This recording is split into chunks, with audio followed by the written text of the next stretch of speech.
दोस्तों मैं फराज मलिक। सबसे पहले तो आप लोग कमेंट करके ये बताएं कि आपके पास कौन सी कंपनी का मोबाइल है और उसकी कीमत क्या है।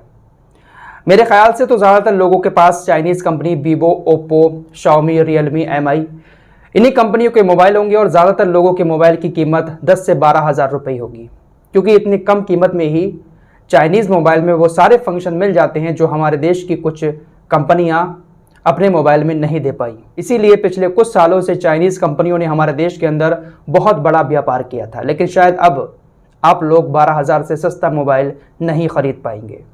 इस खबर पर आगे बढ़ने से पहले एक ब्रेकिंग न्यूज़ आ रही है, वो आपको बताना चाहता हूँ। ये खबर नुपुर शर्मा से जुड़ी हुई है। नुपुर शर्मा ने अभी कुछ दिन पहले सुप्रीम कोर्ट में एक याचिका दायर की थी। उनके खिलाफ देश भर में जहाँ जहाँ पर भी एफआईआर हुई हैं, उन एफआईआर को दिल्ली ट्रांसफ़र करने के लिए एक सुप्रीम कोर्ट में याचिका दायर की थी। इस पर आज सुनवाई हुई है और सुप्रीम कोर्ट ने नुपुर शर्मा को राहत देते हुए सारी एफआईआर को दिल्ली ट्रांसफ़र करने के आदेश जारी कर दिए हैं और उनकी अब गिरफ्तारी भी नहीं होगी। कई सारे राज्यों में नुपुर शर्मा के खिलाफ उस बयान के बाद एफआईआर हुई थी। 2 बार सुप्रीम कोर्ट गई इस मांग को लेकर। एक बार तो लताड़ लगा दी थी सुप्रीम कोर्ट ने, लेकिन अब दोबारा से सुनवाई हुई और इस पर नुपुर शर्मा के हक में फैसला करते हुए सारी एफआईआर को दिल्ली ट्रांसफ़र करने के आदेश दे दिए हैं। तो यहाँ पर नुपुर शर्मा के लिए एक अच्छी खबर सुप्रीम कोर्ट से सामने आई है। अब चलते हैं अपनी मेन खबर की तरफ। दोस्तों एक रिपोर्ट सामने आई है ब्लूमबर्ग की। ब्लूमबर्ग की इस रिपोर्ट के मुताबिक भारत में 12 हज़ार से कम कीमत के चाइनीज़ फ़ोन अब बैन होने वाले हैं और इसकी वजह घरेलू मार्केट को बढ़ावा देना बताया जा रहा है, क्योंकि पिछले कुछ दिनों में चाइनीज़ मोबाइल कंपनियों ने भारत के अंदर बहुत बड़ा व्यापार किया है, लेकिन अब इस पर बैन लगाने जा रही है सरकार और 12 हज़ार से कम कीमत के फ़ोन अब चाइनीज़ कंपनी अपने देश के अंदर नहीं बेच पाएंगी। हालांकि सैमसंग और एप्पल इसमें शामिल नहीं है, क्योंकि उनके फ़ोन तो वैसे ही महंगे होते हैं, लेकिन जो सस्ते फ़ोन होते थे जिसको एक गरीब आदमी भी खरीद लेता था क्योंकि उसमें सारी चीज़ें मिल जाती थी, अब शायद आप लोग 8-10 हज़ार के चाइनीज़ फ़ोन नहीं खरीद पाएंगे। अब देखिए, कहा यह जा रहा है कि लोकल मैन्युफैक्चर को इससे बढ़ावा मिलेगा।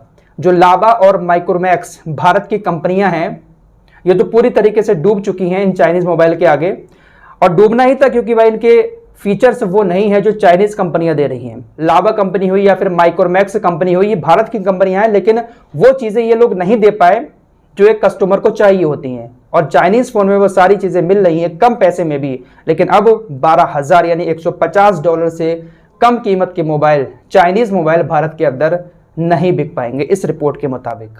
Oppo, Vivo, Xiaomi, Realme, Mi, Tecno और इन्फिनिक्स, आईटेल, ये सारी चाइनीज़ कंपनियां हैं। अभी ये 12 हज़ार से सस्ते फ़ोन शायद ना बेच पाएँ भारत के अंदर। एक खबर और आ रही है और ये खबर कुछ हद तक सही भी है। दोस्तों आपके घर में बहुत सारे स्मार्टफोन होंगे, टैबलेट भी होंगे और सबके चार्जर कहीं ना कहीं अलग अलग होते हैं, लेकिन अब ऐसा किया जा रहा है। उपभोक्ता मंत्रालय के एक वरिष्ठ अधिकारी ने बताया कि अब ऐसा होने वाला है कुछ दिनों में कि टैबलेट और स्मार्टफोन के चार्जर एक ही होंगे। उनमें जो चार्जिंग पोर्ट लगाया जाएगा वो एक ही तरह का होगा। एक ही चार्जर से मोबाइल और टैबलेट को आप चार्ज कर सकते हैं, अलग अलग चार्जर खरीदने की ज़रूरत नहीं पड़ेगी। अब तो भाई मोबाइल वाले डब्बे में चार्जर भी नहीं देते हैं, तो चार्जर अलग से खरीदना पड़ता है, लेकिन अब ऐसा होने वाला है। उपभोक्ता मंत्रालय के एक वरिष्ठ अधिकारी ने बताया और 17 अगस्त को इसको लेकर एक बैठक भी होने वाली है। तो ये योजना जो बन रही है तो कुछ हद तक सही है। इससे जो बहुत सारे चार्जर है उनकी झंझट भी खत्म हो जाएगी। आप एक ही चार्जर से सारी चीज़ें अपनी चार्ज कर पाएंगे। अभी तो किसी का टाइप सी होता है, किसी का कुछ होता है, किसी का कुछ होता है, तो भाई अलग अलग चार्जर लेने की ज़रूरत पड़ती है, लेकिन अब हो सकता है कि एक ही चार्जर से सारे घर का काम चल जाए। तो फिलहाल इस पूरी रिपोर्ट पर आप लोगों की क्या राय है, कमेंट बॉक्स में अपनी राय का इज़हार भी ज़रूर करें। मिलते हैं एक और नई वीडियो के साथ, तब तक के लिए अपना ख्याल रखिए।